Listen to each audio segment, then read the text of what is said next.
Chapter 1. Why don't you write a story? Agatha Mary Clarissa Miller was bored. It was a winter morning in 1908, and she was in bed because she was ill. "I'm feeling much better today," she said to her mother, Clara. "I think I'll get up." "You're still ill," said Clara. "The doctor told you to stay in bed and keep warm, and that's what you're going to do." Agatha was 18 years old at this time, but in those days, daughters had to do what their mothers told them. "But I'm bored." "Well, do something then," said her mother. "Read a book or write a story." "Yes. Why don't you write a story?" "Write a story?" said Agatha, surprised. "Yes," her mother said, "like Madge." Madge was Agatha's sister. She was 11 years older than Agatha, and sometimes wrote short stories for magazines like Vanity Fair. "I don't think that I can write stories," said Agatha. "How do you know?" said her mother. "You've never tried." And she went to find a pencil and paper. Soon after, Agatha sat up in bed and began to write a story. It was called House of Beauty, a strange story about dreams. It wasn't a very good story. She typed it on Madge's old typewriter and sent it off to a magazine. But they sent it back with a letter. "Thank you for sending us your story. We are afraid we cannot publish it." "You must try again," said her mother. Clara was always sure that her daughters could do anything. So Agatha went on writing stories and sending them out to magazines. But they all came back. She was a little disappointed. "I'll try writing a novel," she decided. An idea came to her. She remembered seeing a beautiful young girl in a hotel in Cairo when she was visiting Egypt with Clara. The girl was always with two men, one on each side of her. One day, Agatha heard someone say, "That girl will have to make her decision between them sometime." It was all that Agatha needed for an idea, and she began writing. It was not a detective novel. It was the story of a young woman in Egypt, and it was called Snow Upon the Desert. It was really two long stories put together to make a book. When it was finished, Agatha sent it to 3 or 4 publishers, but they all sent it back. "Oh dear," said Agatha. "What shall I do now?" "Why don't you show it to Eden Phillpotts?" said Clara. Eden Phillpotts was a writer who lived near the Millers. During his life, he wrote more than 100 popular novels and many plays for the theater. Agatha was a little afraid of sending her novel to this famous man, but she agreed to do it and sent it off. Mr. Phillpotts was a good writer and also a kind man. He read Agatha's novel carefully and wrote her a letter. "Some of your writing is very good, so I am sending you a letter to take to my agent, Hughes Massey." Agatha, still only 18 years old, went to London on the train. It was a long journey, more than 200 miles from her home in Torquay in Devon, and the trains were not so fast in those days. She was very shy, and Hughes Massey was a big, frightening man. Agatha gave him the letter from Eden Phillpotts. Massey read it, talked with Agatha for a while, then kept her book to read. Agatha went home to wait. Some months later, Massey returned Snow Upon the Desert to her. "I do not think that I can find a publisher for it," he wrote to her. "The best thing is to stop thinking about it anymore and to write another book." Agatha was disappointed. She did write another book, but some other important things happened in her life first. Chapter 2. A shy young man Agatha's father, Frederick, died in 1901 when Agatha was 11 years old. He was an American and was 10 years older than Clara. After he died, Clara began to travel a lot and often took Agatha with her. In 1911, when Agatha was 21, Clara was ill. "You need to go somewhere warm and sunny to get better," Clara's doctor told her. So Clara decided to go to Egypt again, and she took Agatha with her. They stayed in a hotel in Cairo. There were some English soldiers staying near the hotel, and they often came to the hotel dances. Agatha was a shy young woman, but she loved to dance. During her stay in Cairo, she went to 50 dances. She met a lot of exciting young men and had a wonderful time. When she came back to England, she was soon getting invitations to garden parties, tennis parties, dances, and to country houses for the weekend. Then a young army officer called Reggie Lucy came home from Hong Kong. Agatha was a friend of Reggie's 3 sisters and often played tennis with them, but she did not know Reggie. He was a very shy young man who did not go out very much. He liked to play golf, but did not like parties or dances. "I like to play golf, but I'm not very good at it," Agatha said when she met him. I could help you," said Reggie shyly. He had dark hair and brown eyes. Agatha liked him.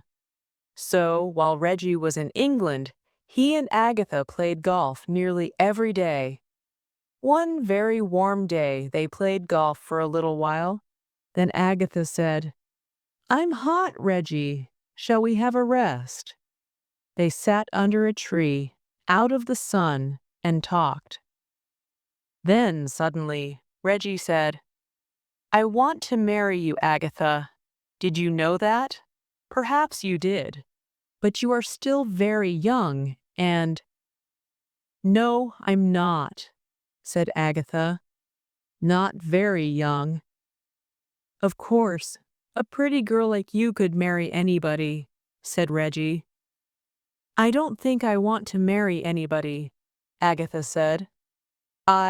Yes, I think I'd like to marry you." "I have to go back to Hong Kong in 10 days' time," said Reggie, "and I'll be there for 2 years. But when I come back, if there isn't anybody—" "There won't be anybody," said Agatha. So Reggie went back to Hong Kong. Agatha wrote letters to him, and he wrote to her. It was all agreed. When Reggie came home again, they would get married. Chapter 3. Tea at the railway station. On October the 12th, 1912, when Agatha was 22, she went to a dance at the home of Lord and Lady Clifford. They lived near Chudley, 12 miles from Torquay, and there were many young people there for Agatha to talk to. During the evening, a young army officer came up to her. "Will you dance with me?" he asked Agatha.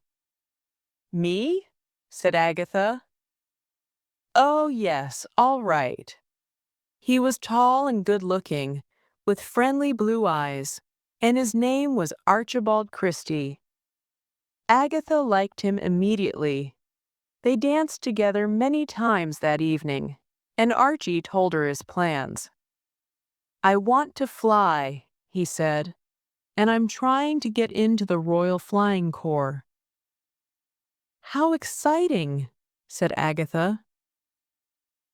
A week later, she was having tea with some friends at a house opposite Ashfield, her home, when there was a telephone call for her.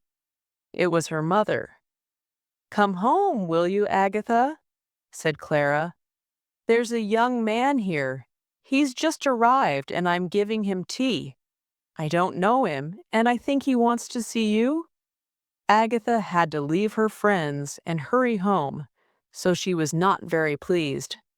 But when she got home, she found Archie Christie waiting for her. "Hello," he said. "I was in Torquay and I thought that perhaps it would be nice to see you." His face was red and he looked at his shoes. Agatha smiled. Archie stayed for the rest of the afternoon and for supper that evening. When it was time for him to leave, he said, "Will you come to a concert in Exeter with me, Agatha? We can go to the Red Cliff Hotel for tea after the concert." "I'd love to," said Agatha, then looked at Clara. "Can I, Mother?" "A concert, yes, Agatha," said Clara. "But tea at a hotel? No, I don't think so. Not a hotel." "Perhaps I could take Agatha to tea in the restaurant at Exeter railway station," said Archie. Agatha tried not to smile, but her mother agreed. So Agatha and Archie went to the concert, and then had tea at Exeter railway station. "There's a New Year's dance in Torquay on the 2nd of January, said Agatha, when Archie took her home later. "Will you come?" He smiled. "Of course," he said. "I want to see you as often as I can." But when Archie came to the New Year's dance, he was very quiet and did not seem happy. He seemed to be worried about something, but Agatha said nothing.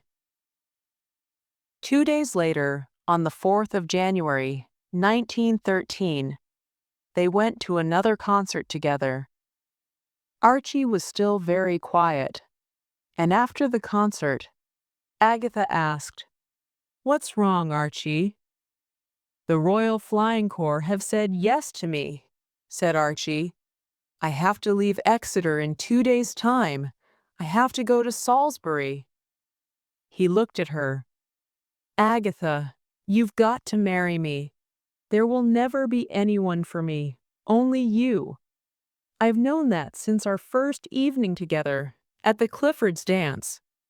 Agatha was very surprised. But I can't marry you. I've already told Reggie that I'll marry him." And then she told him about Reggie Lucy. "You didn't marry him before he went away," said Archie. "Why not?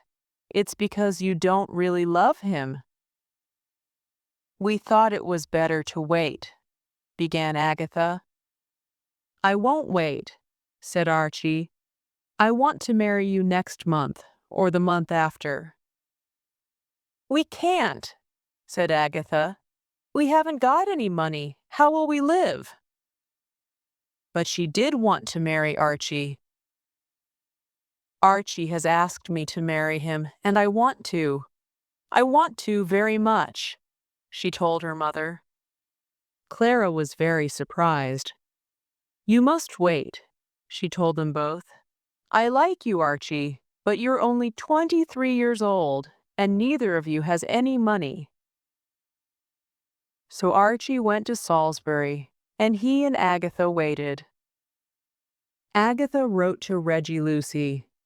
It was a difficult letter to write, but Reggie wrote a very kind letter back to her. "Don't worry about it," he told her. "I understand." In August 1914, England was suddenly at war with Germany. Archie went to France with the Royal Flying Corps, and Agatha went to work as a volunteer nurse at the Torbay Hospital in Torquay. Archie came back to England for 5 days in December, and Agatha went up to London to meet him.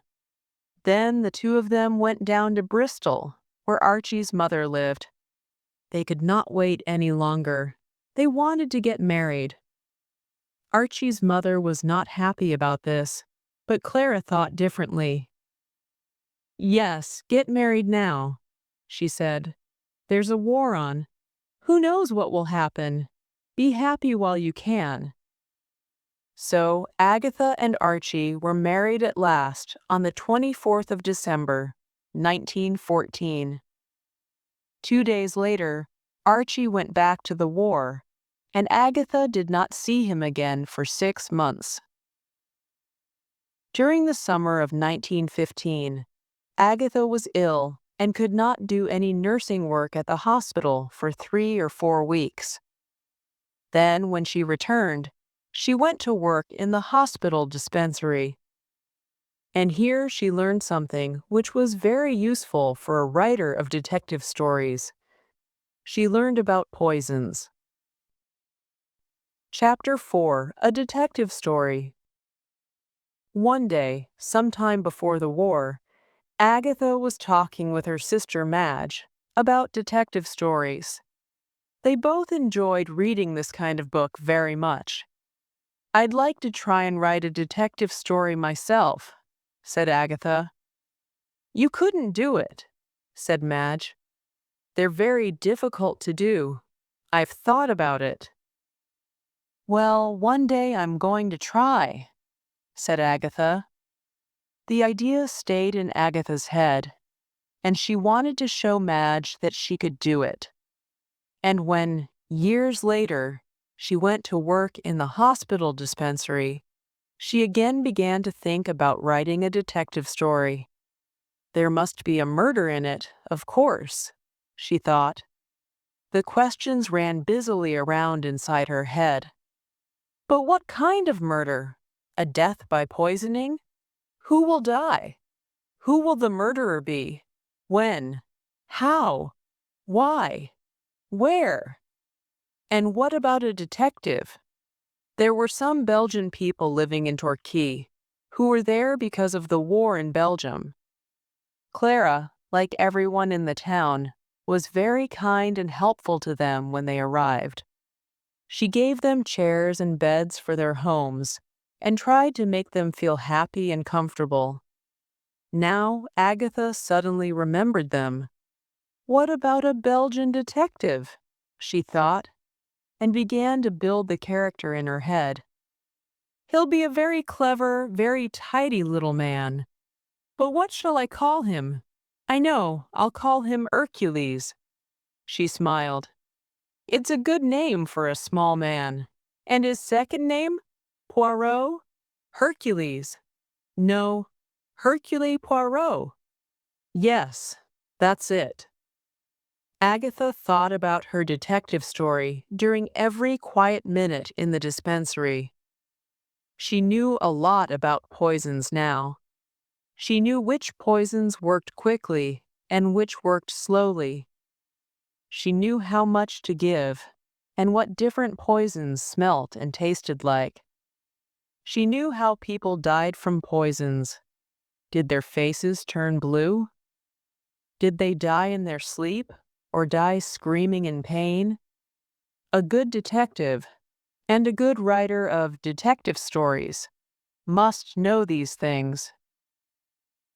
She began to write her story at home and used Madge's old typewriter again. "What are you doing?" Clara asked her one day. "I'm writing a detective novel," said Agatha. "I want to finish it, but it's very difficult." "Why don't you finish it during your holiday?" said Clara. "Go away somewhere nice and quiet, and take it with you. Where do you want to go? Dartmoor?" "Yes," said Agatha. "Dartmoor." Dartmoor was a beautiful, lonely moor in Devon. Agatha took Madge's typewriter with her and stayed at the Moorland Hotel at Haytor. It was a large hotel with a lot of rooms, but not many people were staying there. For 2 weeks, she wrote in her room every morning, then went for long walks alone on the moor in the afternoons. Everything went well. The characters seemed to come alive inside her head, and during her walks, she planned her writing for the next day. She finished the last half of the book during her holiday, and soon after, she sent it to a publisher. They returned it, but Agatha was not surprised. She sent it out again, but it came back once more. She sent it to a third publisher, but they returned it too. Then she sent it to the Bodley Head Publishing Company and forgot all about it. 2 years went by. Archie came back to work in London. The war ended, and Agatha had a baby, Rosalind. The three of them were living in a flat in London when a letter arrived one morning in 1919. It was from the Bodley Head. Agatha quickly opened the letter and saw the words, "Will you call at our offices?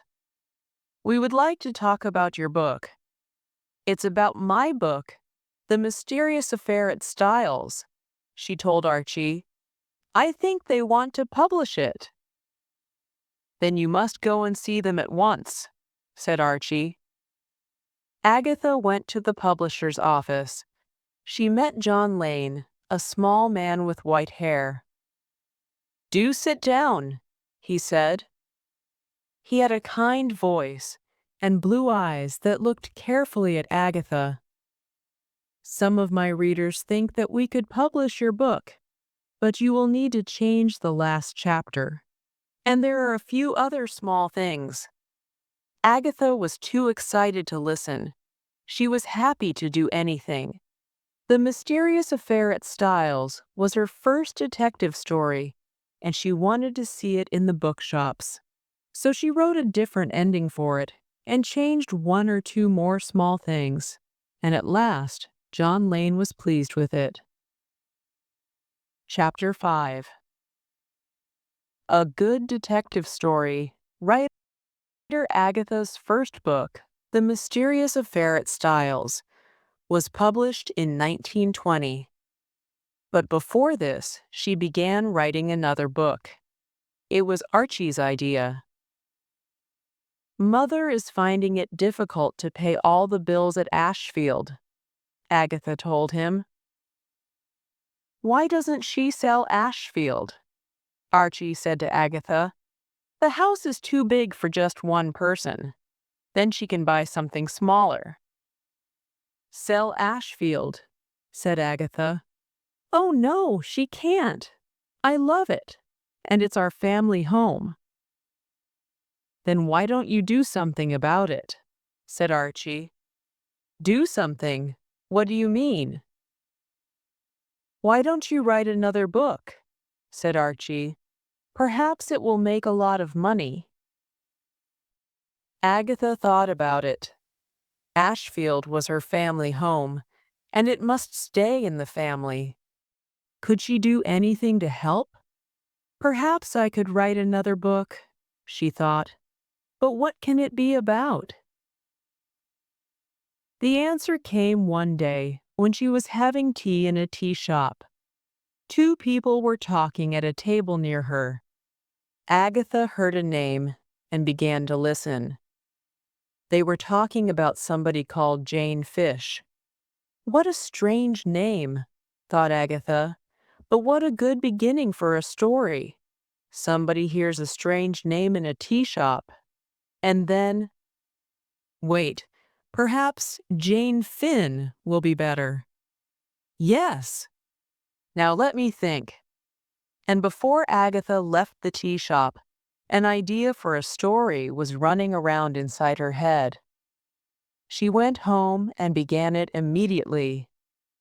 She called it The Secret Adversary, and the book was published in 1922. The story did not have the Belgian detective Hercule Poirot in it, but her next book, Murder on the Links, did. Readers loved Poirot. He was a very short, tidy little man with green eyes, black hair, and a beautiful black mustache. And, like another famous detective, Sherlock Holmes, he was very, very clever. He was not shy about this, and was always telling other characters in the story just how clever he was. Other books followed, some with Poirot, some without. The Man in the Brown Suit, Poirot Investigates, and The Secret of Chimneys. Hughes Massey, the agent, was helping Agatha now. "You need another publisher," he told her. "A publisher who will pay you more than the Bodley Head. You're a good detective story writer, Agatha, and your books are beginning to sell well." So Massey sent Agatha's next book, The Murder of Roger Ackroyd, to William Collins Publishers. It was an important book for Agatha. The Murder of Roger Ackroyd came out in the spring of 1926, and people began to talk about it immediately. What did they talk about? The big surprise at the end of the book. "That's cheating," some people said, when they got to the end and found out the name of the murderer. "No, it's not," said other readers. "It's a very clever story." "What's the matter with everybody?" Agatha said to Archie. "I didn't cheat. It's wrong to say that. People must read the story carefully." And she was right. All the clues were there in the story, and a very clever reader could guess the name of the murderer. But most people couldn't. So what was the surprise at the end, and who was the murderer? The only way to find out is to read the book. After The Murder of Roger Ackroyd was published, more and more people began to buy Agatha's books, and Agatha had more money to spend. The Christies bought a house at Sunningdale, about 30 miles from London. "What shall we call it?" said Agatha. "Styles," said Archie, "after your first book." And they put a picture of the front cover of the book, The Mysterious Affair at Styles, on the wall. But not long after they moved to Sunningdale, something happened that put Agatha's name on the front pages of every newspaper in England. She disappeared. People think that it happened because she was very unhappy at this time. First, her mother died. And then Agatha found out that Archie was in love with a young woman called Nancy Neal. Chapter 6. Agatha disappears. On the morning of Friday, the 3rd of December, 1926, Archie left Styles and went to stay with some friends for the weekend. Nancy Neal was also staying at this house for the weekend. Perhaps Agatha knew this, perhaps she didn't. We can't be sure. Nobody knows what Agatha was thinking late that dark winter evening. Rosalind, now 7 years old, was in bed. The Christies' 2 housemaids were in the kitchen, but we know this. At about 11 o'clock that evening, Agatha went out and drove away in her car. She did not return home that night. On Saturday morning, a woman arrived by taxi at the Hydro Hotel in Harrogate, Yorkshire. The Hydro was one of Harrogate's biggest and best hotels, near the center of the town. "Can I have a room, please?" the woman asked. She was carrying a small suitcase, and she looked very tired. "Yes, of course," said the man behind the hotel desk. "There's a nice room on the first floor, room number 5. It has hot and cold water, and the cost is £7 for a week." "Thank you, that will be all right," said the woman. "What name, please?" asked the man. "Mrs. Teresa Neal," said the woman with the suitcase. Also, on that cold Saturday morning in December, a 15-year-old boy was walking beside a lake called the Silent Pool. This was at a place called Newlands Corner, about 14 miles from Sunningdale. The boy's name was George Best. Suddenly, George saw a car. It was off the road, down by the lake, but the lights were on. "That's strange," he thought. Why is that car down there? And why are the lights on? And he went to have a better look. The car was empty, but the driver's door was open. George looked inside. He saw a coat and an open suitcase. Half out of the suitcase were 3 dresses, some shoes, and some papers with the name Mrs. Agatha Christie on them. George quickly went to find a policeman. The newspapers were soon full of the story, and Agatha's picture was on the front pages. Where was the detective story writer? Was she dead? Was she murdered? Did she kill herself?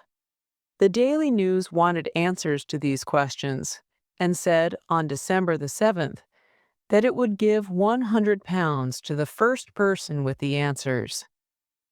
By the next weekend, hundreds of policemen and thousands of people were looking for her. Did your wife ever talk about disappearing? A Daily Mail reporter asked Archie. Yes, said Archie. She once told her sister, I could disappear any time I wanted to. I would plan it carefully, and nobody would find me. Perhaps this happened. Or perhaps she's ill and can't remember who she is. The police asked Archie lots of questions, watched his house, and followed him to his office. They think I've murdered Agatha, he told a friend. The woman at the Hydro Hotel had breakfast in her room each morning and sat quietly reading in the hotel sitting room in the afternoons. She said good morning and good afternoon to other people in the hotel, and seemed worried because there were no letters for her. But one of the chambermaids went to see Mrs. Taylor, the wife of the hotel manager. Mrs. Neal looks like the woman in the Daily Mail picture, said the chambermaid. You know the one, Agatha Christie. Mrs. Taylor spoke to her husband about it, but they decided to say nothing. They did not want any trouble at the hotel, but 2 more people at the Hydro Hotel were also looking carefully at Mrs. Teresa Neal. Bob Tappan and Bob Leeming played music in the hotel each evening, and both of them watched the quiet woman in the corner of the room and began to think, I'm sure that Neal woman is Agatha Christie, Bob Tappan said to his friend one evening. I think you're right, Bob Leeming agreed. What shall we do about it? And the next day they went to the police. The police immediately told Agatha's husband, and Archie Christie arrived at the Hydro Hotel at 6:45 p.m. on Tuesday, the 14th of December. When his wife walked out of the sitting room, Archie saw her and went up to her. Hello, Agatha, he said. She looked at him carefully, but did not seem sure who he was. Hello, she said. The hotel was soon full of newspaper reporters.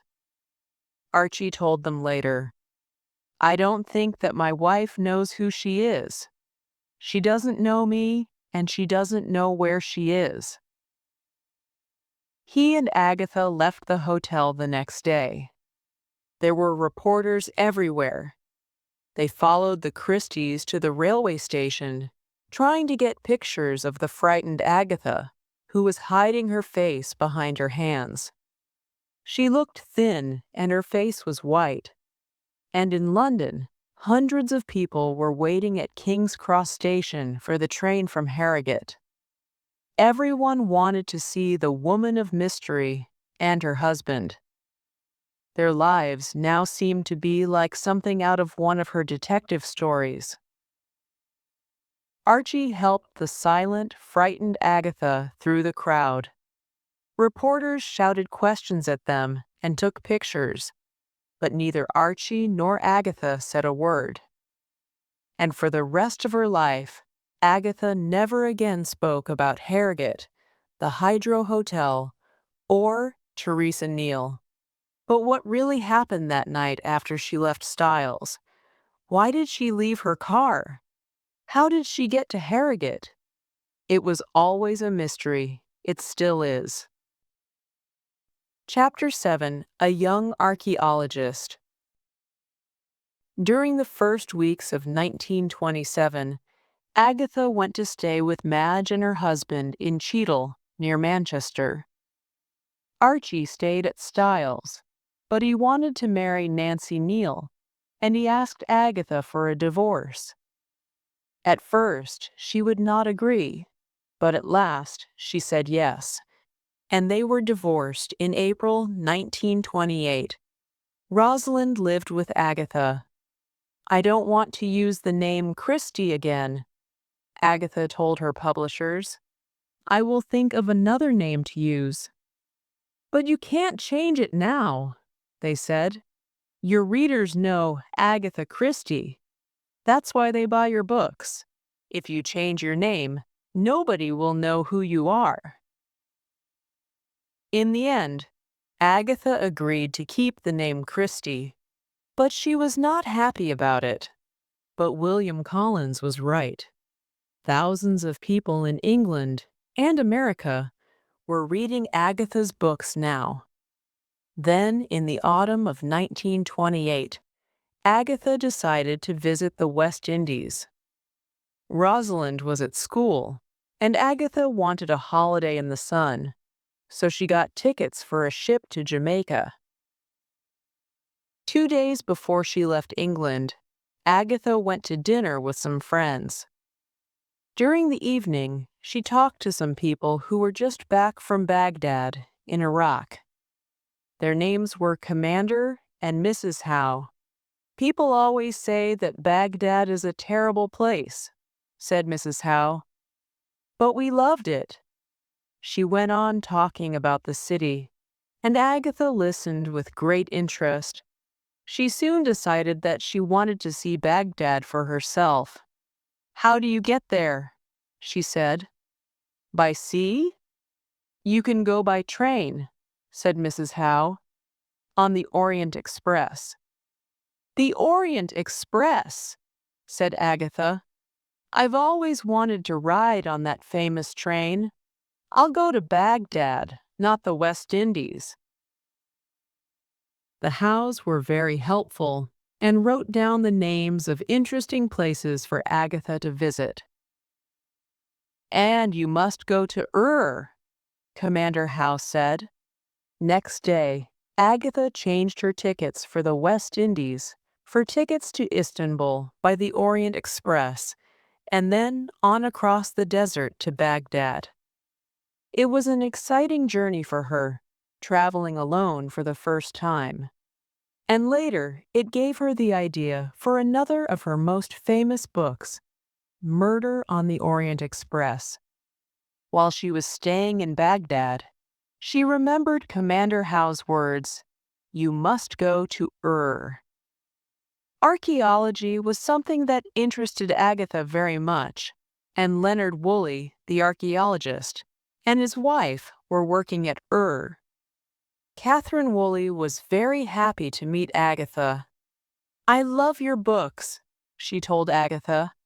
"I've just finished reading The Murder of Roger Ackroyd. It was wonderful." Agatha became the Woolleys' special visitor.